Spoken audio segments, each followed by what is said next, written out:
Hi, welcome to Gabbing with Girlfriends. And today, my girlfriend is my best friend and my husband. Hi, Terry. Hi. Hello, Gloria. Hello.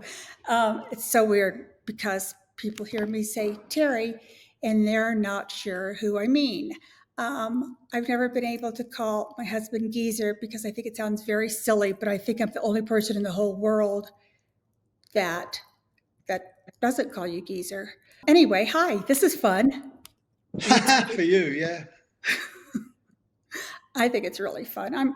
I'm excited. So I have my own questions for you, and people have sent in questions, but I'm going to start with my questions. Okay. Okay. So I guess the most obvious. There's a million things to talk to you about because you do a million things and you're involved with a million things, and you can talk about anything. So it's hard. I think the first thing that I'd like to talk about is the recent gig on July 5th, because you haven't talked about it. You haven't wanted to do press since then, understandably so. I'd love to hear about it. I'd love you to tell everybody what your initial reaction was when you were asked to participate in Back to the Beginning. Um, I suppose I was just wondering how everybody would do. I knew Ozzy wasn't in the best of health. I knew Bill hadn't been well for a while. Um, Tony was up for it, and I was up for it as long as everybody else was. And I says yes straight away. I'd do it, especially especially as it was at Villa Park, my football team, and one of the earliest places I ever went to when I was a little child. Yeah, I mean, there was no way you could say no to that, and it was really special. It was a really special event because not everybody had spoken for a while, so for everybody to be back together makes it even even that much more special, I guess. Well, So, yeah, I mean because you and Sharon had fallen out, I didn't well, see that's nice. I didn't see Ozzy at all for about 6 years after the last gig, and then you and Sharon was talking, and everything was okay again, and it was great to finally get to talk to Ozzy again. And we used to text each other every day. Um, he used to send me some funny things, and I'd send him some funny things. It was just great to be back together again after all these years. I mean, he's probably my oldest friend. I've known him for 57 years, so it's great to get back together again. Yeah, that's crazy. That's longer than most marriages. I mean, it's pretty crazy. Um, yeah. Well, even had the gig not happened, the fact that you all were speaking again was really special to everybody. So the gig was really icing on the cake. Um, okay, so the weeks before the gig, y'all were honored by the city of Birmingham. Will you explain what that is, literally, and what it meant to you personally? Because I don't really, I still don't get it, even though you've explained it, the mayor's explained it, everybody's explained it.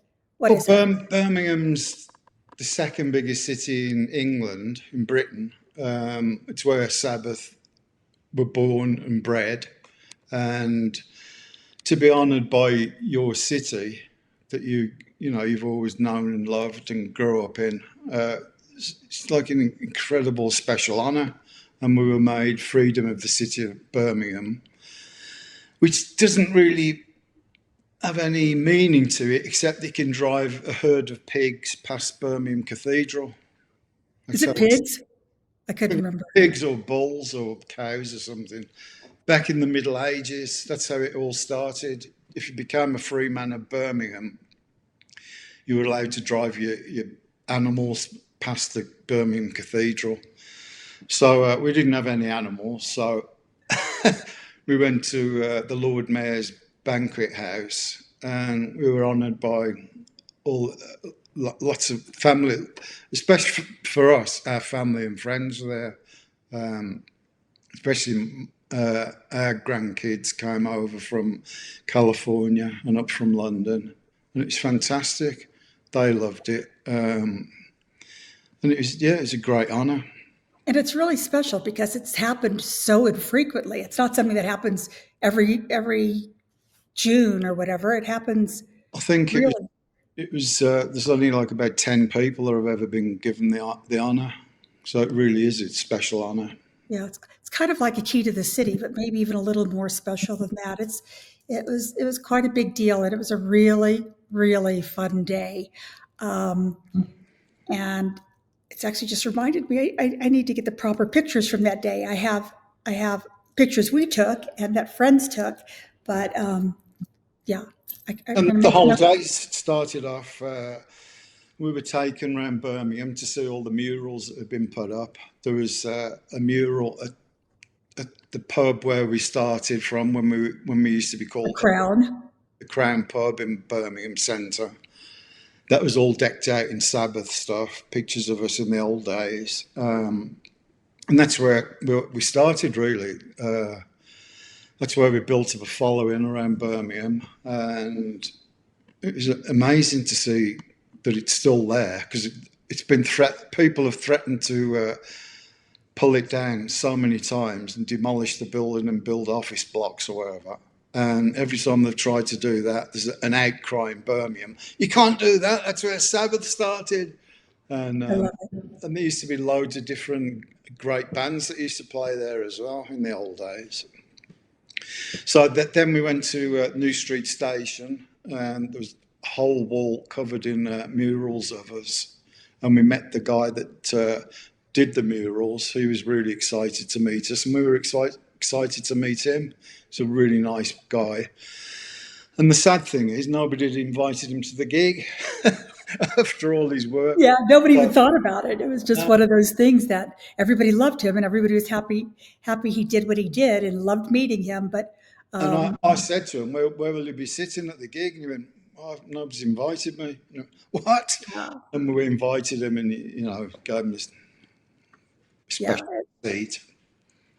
it was. And what was really special about that is this wasn't released to the press. Everybody knew you all were being honored, but as far as anything else going that day, nobody knew. So you were able to do all these things really almost in private. There were a handful of people that walked by that knew what was going on, but the fact that you were able to just do it with just you guys was really nice. Well, when we did because they wanted us to sign the murals, the big murals by the railway station, we did that, and people were going, "What the hell's going on here?"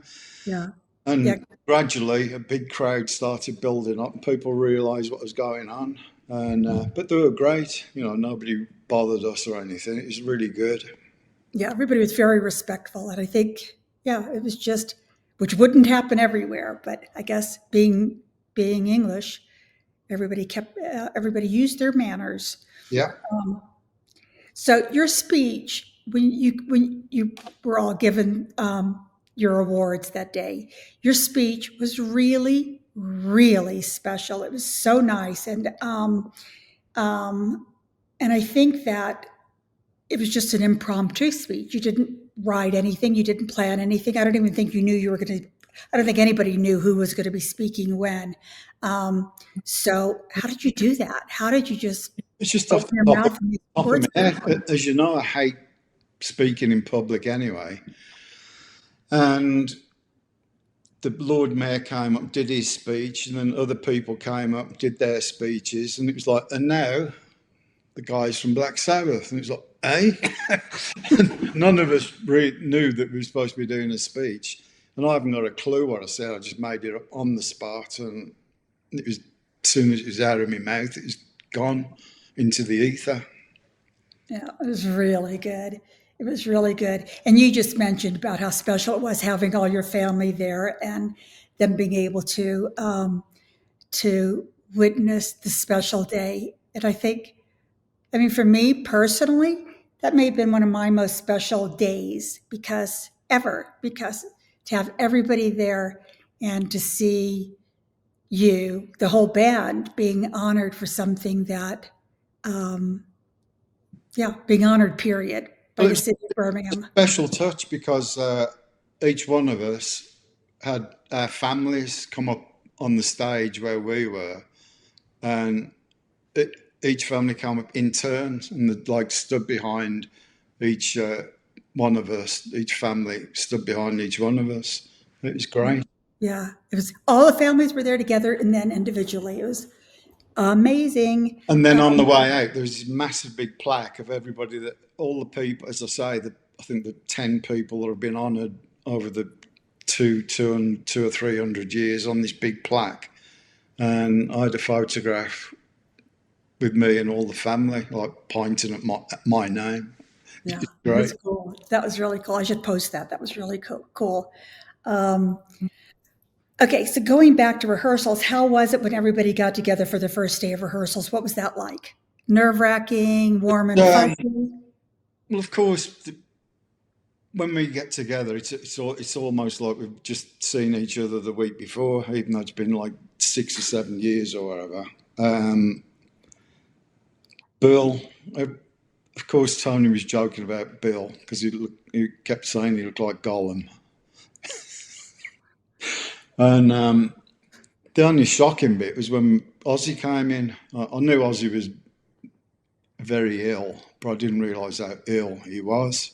We were rehearsing, the three of us. We started, me, Tony, and Bill rehearsed for the first 2 days just to get all the music together, sort out which songs we were going to do and everything like that.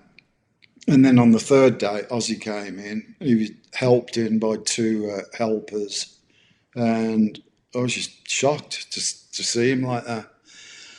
And of course, being Ozzy, he had to crack a few jokes and things. And they had like an armchair set aside so he could sit down to sing through the songs because he couldn't stand up.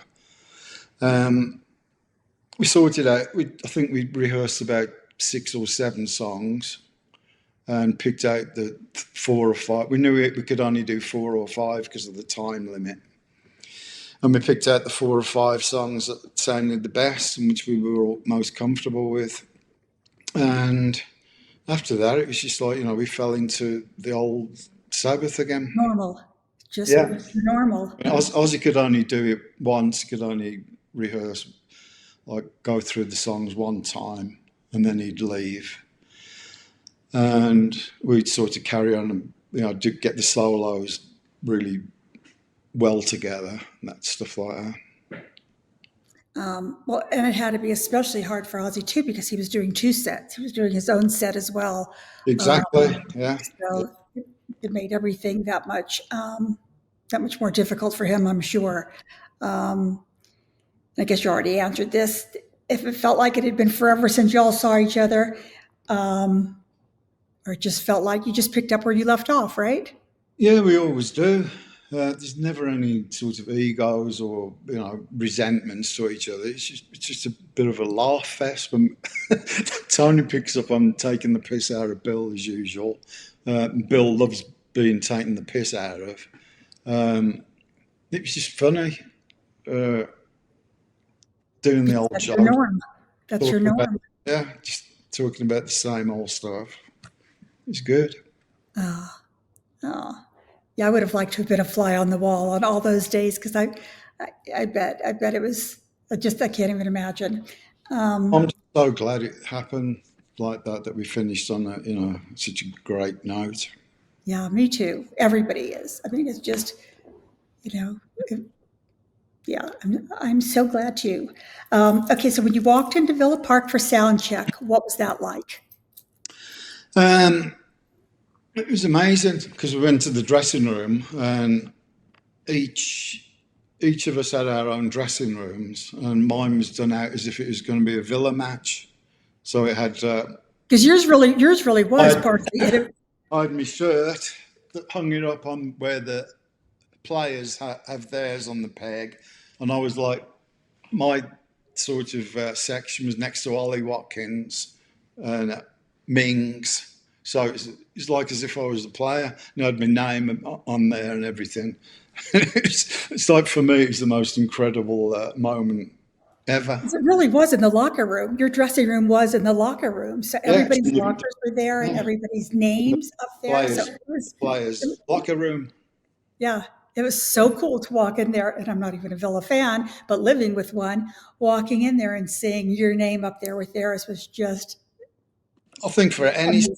any sports fan, to go into their favourite players' sort of dressing room and see your name next to theirs and everything, it's fantastic. Yeah, yeah. Um, so, of all the gigs you've ever done, surely this one has to be amongst one of the most special. Name another one or two gigs that you've done that were really will always hold a special place in your heart. Um, God, that's a hard one. Birmingham, obviously, when we played Birmingham, so it's always great going back to your hometown. Great and scary, though, right? Don't you think hometown gigs are the most nerve wracking? Yeah, it is the most nerve wracking. The nerve wracking ones are Birmingham, LA, and New York. And London, right? London, or not Yeah, so much. London not so much, but yeah, especially because but it's great because the crowds have always been great for us, and as soon as you walk on stage, all your nerves disappear. It's hard to pick out one great place. And it was recently Live Aid's 40th anniversary. How well do you remember that day? Was that a special day for you? It was bloody horrible. It was. We had to get up at 6 o'clock in the morning because we were like, Bob Geldof was like, oh no, I forgot to put heavy metal bands on the bill. So it was like a last minute thing. I was in England. Ozzy was in God knows where. Tony was in LA, I think. And we hadn't spoken to each other for like two years. I'd left the band 2 years before that. I'd been in touch with Ozzy as on a friendship level. And suddenly it was like, Bob Geldof's just remembered there's no heavy metal bands on the Live Aid. Of course, I think the only metal band he knew was Black Sabbath, so that was the first thing he thought of. And he's like, I think Judas Priest might be metal. So it was Sabbath and Judas Priest were crammed in at the last minute, which meant I think we were on I don't know, some 8 o'clock in the morning or something, which is normally I'm just going to bed at that time. And back then. And so we'd all rehearsed the day before. And of course, all went down to the bar, got legless. So we were all a bit hungover. And I always remember we were sharing a van with the Pretenders, Chrissy Hines' band. She wasn't in the van, but the rest of the band were, and we were talking to them. And and Ozzy told one of their guitarists that Bill had a tattoo of Chrissy Hines on it on his arse. And the guy was going, "Has he? Has he really?" Bill's like, "No, God, Ozzy." So we get to the gig, and I always remember I had this bloody weird shaped bass. It was all pints and everything. The first thing I did, doing my bit, trying to impress everyone, whacked my hand and cut my thumb, and my whole hand went numb. So I was just like playing the first song, just like hitting the strings basically, because I couldn't move my fingers. And that was about it. I remember Biff talking to Madonna in the elevator. Do you remember that? When she was there with Sean Penn? No. Yeah, that was cute. It was really cute. I meant to ask you too, before the gig, before the back to the beginning gig, were you super nervous? Of course, it's back. It's where we were from. I mean, it really is where we're from. Aston in Birmingham. Ozzy's house is 3 streets away from Aston Villa. My house was same 3 streets away from Aston Villa on Victoria Road. And Tony's house 5 streets away from Aston Villa. It's where we all grew up. I used to spend my summer holidays opposite Aston Villa football ground in Aston Park because we didn't have any money. So my summer holidays consisted of 5 weeks playing in Aston Park on the swings and roundabouts and things. And so yeah, it was the first time the actual 4 of us actually played in Aston. That was a gig and not a rehearsal. Yeah, I mean, I know from having been there with you that I think it was the most nervous I had seen you. But I have to say this though, I think that having the kids there really helped that. I think that helped ease a lot of the nerves. And I think being in that locker room was just such a novel thing for you that helped as well, don't you think? Absolutely, and of course going up to the Holt, being able to stand in front of the Holt end on the Aston Villa's pitch was like going to heaven for me. I know you looked so happy. Everybody had their cameras out taking pictures because you just were beaming. And it And was, also when we had our photographs taken with all the whole everybody that was on, well, most bands that were on, we had a photo with everyone. It was great meeting all them as well, like guys from Metallica. It was, really good. So I've been with a load of old friends again. yeah, it was really, There was no egos whatsoever. It's, everybody was just happy to see each other. Everybody yeah, was really, yeah, it was really good. Um, did you watch many of the bands? Well, you had a TV, you had a monitor in the dressing room where you were able to watch, right?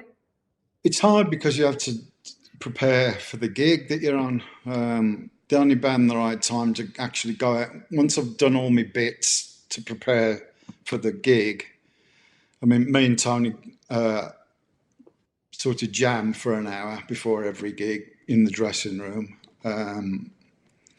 Then, you have your quiet time and build yourself up for the gig. And the only band that I really had time to go out and see was Metallica, who were absolutely amazing. They really were. They were great. And so, unfortunately, that was the only band that I actually went on stage to see. I could hear bands, obviously. Okay, then how many times after the gig did you watch Youngblood's performance of Changes on YouTube or whatever? A Yeah, thousand. I got home, and everybody, all I could hear was that Changes by Youngblood was absolutely amazing. Everybody was saying, I've got to see this. So I went on YouTube, and it just absolutely knocked me out. His rendition of Changes, and from Youngblood, I didn't think he was even into Sabbath. Didn't even, I mean, he's a young bloke. He just had a #1 album in the UK, and I just thought he was amazing, absolutely amazing. Oh, yeah, he was very cool. We went to see him a few weeks later in Salt Lake City, and it was like the best gig, the best. Okay, ready for some questions that aren't from me? Yeah, Okay. So Mark Molina from Texas, it wants to know how much, if any, was the spiritual or supernatural an influence on your lyrics? in in the first, hello, Mark. In the first instance, I had a very, very, very strange childhood.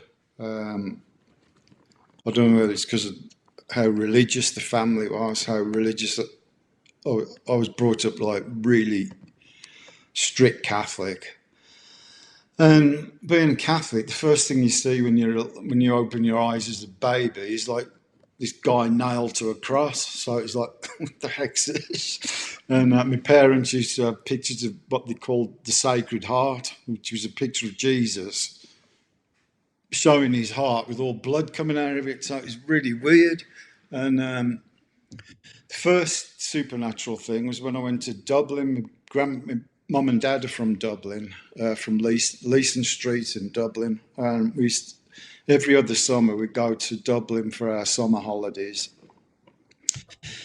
And this one, me and my sister used to share this bedroom, and we heard, we thought there was, my mum and dad had gone out with their uncles and aunts and everything for a dinner or something. So there was just me and my sister, who I think she was about 10 or 11 at the time, so I'll be about 7 or something. And we just thought we heard our mum and dad coming back, so we both rushed out to see who's, to go, greet them coming back. And we just saw this apparition just like floating down the staircase. And I was just like terrified, I didn't know what to do. My sister, we just didn't say anything. We both like stood there stunned and then rushed straight back into the bedroom. And that was my first experience of ghosts. And I used to have all kinds of things like that. So, of course, when the band got together, when we needed a change of name, I suggested Black Sabbath, because that's what I was in. Me and Tony were into horror films and all that kind of stuff.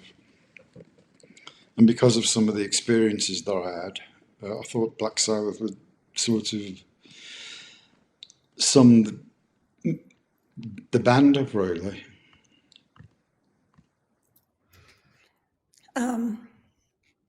Okay, ready? Next. So my friend Terry Corwin is asking, my son's girlfriend wants to know what advice you would give to an emerging bassist, and was there someone who impacted you when you were young? Well, Terry, is it Terry? Terry.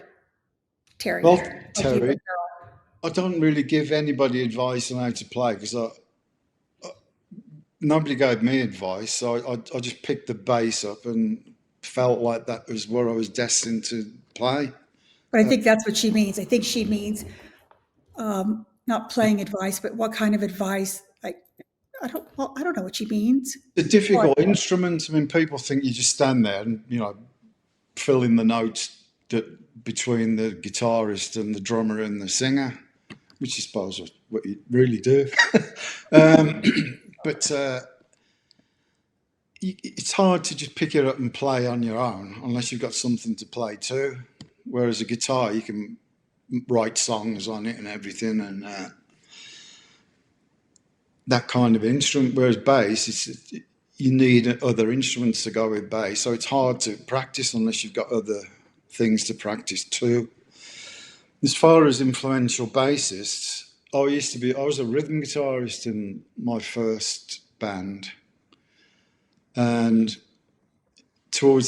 when I started, when Cream and Hendrix came out, so rhythm guitarists were sort of old-fashioned. Nobody really wanted rhythm guitarists anymore. And I loved Cream and I loved Hendrix.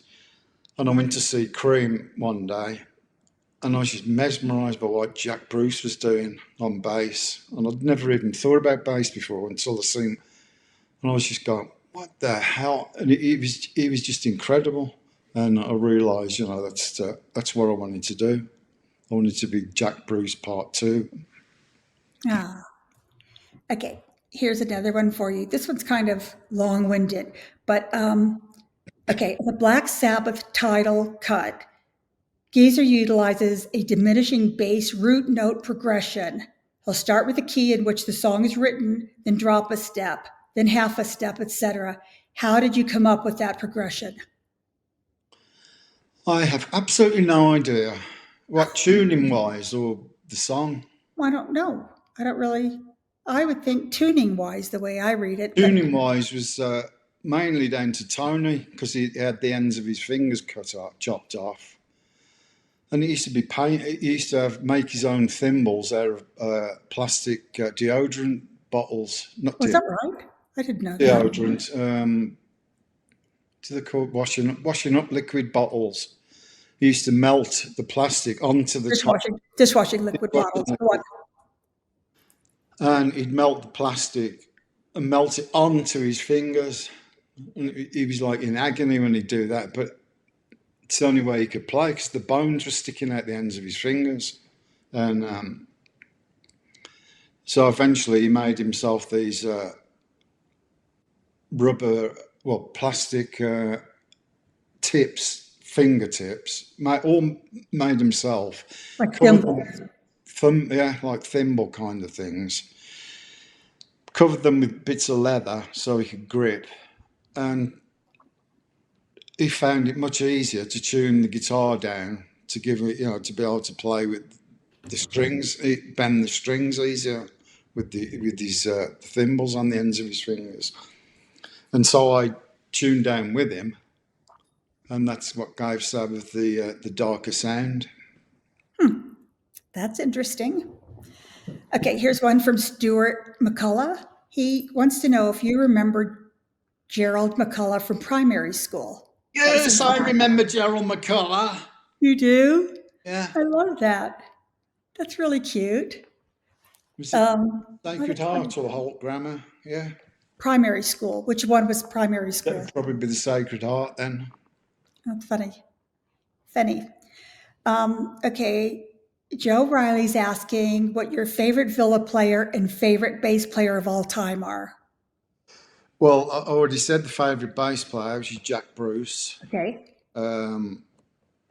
Favourite Villa player is Peter McParland back in the 50s, because the first time I really got into watching Aston Villa was when they were in the Cup final. And it was the first time that ever been shown on television.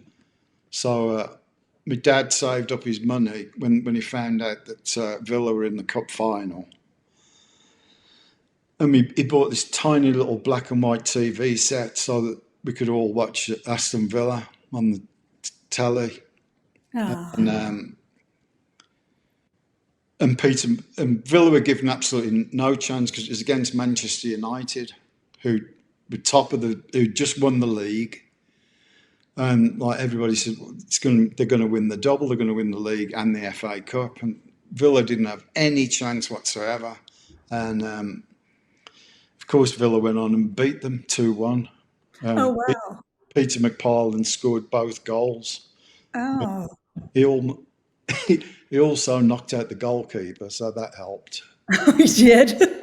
How? With hitting him with a ball? No, I think he went. In those days, you could challenge the goalkeeper. You could bash hell out of them to make them drop the ball, and it was legal back then. Of course, now you can't even breathe on them. But it was a tough game back then, and ever since that, it's the first time I'd seen Peter McParland and saw the Villa on TV, and that was it. I became. He was my hero. He always has been. In fact, I've got his photograph over in my office here, signed to me. Oh, I know, that's so cool. Okay, Jim AVFC 1968 wants to know what your hopes are for the Villa this season. Well, so Jim, Yes. It's been a shaky start up to now, but I think things are starting to improve. I don't see any reason why they can't finish fifth, in the top six anyway. But it's so early anyway, right? It's early, yeah. But other teams have gone off the ball, whereas Villa has started getting momentum now. I think that they're going to be in good shape as the season progresses. Just depending on injuries as usual. Isn't somebody injured now? Well, Ollie Watkins got injured playing for England the other day, so hopefully he'll return. And because Villa have got restrictions on how much money they can spend, which is ridiculous, they can't really bring in other players. They're restricted to how many players they can bring in. It's just some stupid rule. Okay. What do you think Sunderland's chances are of staying up this season? Supernaut, Sunderland. Bloody hell, God knows. I Is mean, this their, is this their first year up? yeah, they just came up, and I saw them, and I thought they played really well. I mean, they played well against the Villa. It was 1-1, I think, or was it 0-0? Can't. I was impressed with Sunderland. I thought they play a really good form of football. So hopefully they'll stay up. Okay, we're going to wind down a couple more questions, and then we'll have to do a part two someday. Okay, so Antonio Girardi wants to know if you had the chance, what advice would you give to an 8-year-old Terrence about dreams, life, and friendship? That's a good question. Always remember your friends. Stick with them through thick and thin. So they're the ones that will be there for you in no matter what you go through. And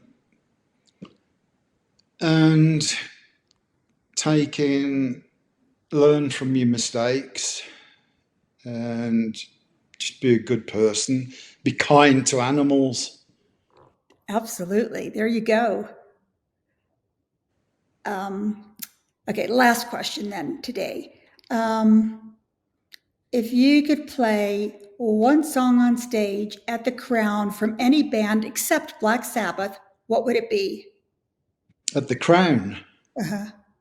I don't know, Purple Haze. There's loads, so we definitely have to do a part two. Apart from the 1982 final, what's your favorite ever game? That's not the one I was going to ask you though, but go on. Favourite ever game? There was two games, both against Liverpool. One in the 1950s when Villa were losing 4-1 to Liverpool. You couldn't remember that. You could have seen it. I You was would have been there. beaten. I was there in the front of the Holt end. It was pissing down rain. It was like deep mud, the pitch, and Villa were losing 4-1 against Liverpool with 20 minutes to go. And of course, Peter McParland comes up, scores. It finished 4-4. In the last minute, Peter McParland did a diving header, and it hit the bar, and it could have been 5. Villa could have won it 5-4. That was back in the 50s. Then my second favourite was Liverpool again. And I'd just come back from the States, so I couldn't get into the Trinity Road stand was sold out, and the whole tent sold out. So I had to go and sit with all the Liverpool supporters. And Villa won 5-1, and Liverpool hadn't been beaten that season. And me and Ernie, my brother-in-law, were sitting with all the Liverpool supporters. They were taking the piss out of us all through the match until Brian Little came on and absolutely slaughtered them. By half time, it was Aston Villa 5, Liverpool 1, and all the Liverpool supporters got up and left. Oh And we were no. like going, bye, goodbye. Oh, Yeah, sorry, that's Liverpool. that's funny. Okay, this is the last question. Promise. This is it. What are you listening to music-wise nowadays? Oh God, I don't really listen to music much anymore. You do. Yeah, my own music. I'm Well, going through a phase where I'm revisiting all the stuff that I've written over the last 20 years and updating everything. So I haven't had much time to very cool. listen to anybody else. Unless you're with your grandkids and you get to listen to Pink Pony Club. Oh yeah, I just listen to whatever the grandkids make me go to. Like I went to Billie Eilish, my granddaughter, Taylor Swift, and With all the grandkids. all the grandkids. Who else? I did go and see the Backstreet Boys. Without grandkids, that was just on our own, and we had the best time. And of course, Youngblood. Yeah, probably Youngblood. But I went to see him here where we live. He was put on an incredible show. He was really great. So not much while I'm writing my own stuff, to be honest, because I don't want to be influenced. Yeah, that's what Diana always says too, and she writes. Okay, well, on that note, thanks for doing this with me. I know how much you hate stuff like this, so thank you, thank you, thank you. And thank you, everybody, for listening. And there will be a part 2 somehow, sometime. So thank you. Thanks, Boo. Bye-bye. Bye. Bye-bye. Bye. Thanks so much for tuning in today. And be sure to follow Gabbing with Girlfriends on here so you never miss an episode. You can also find us on social media for more fun and in-depth conversations.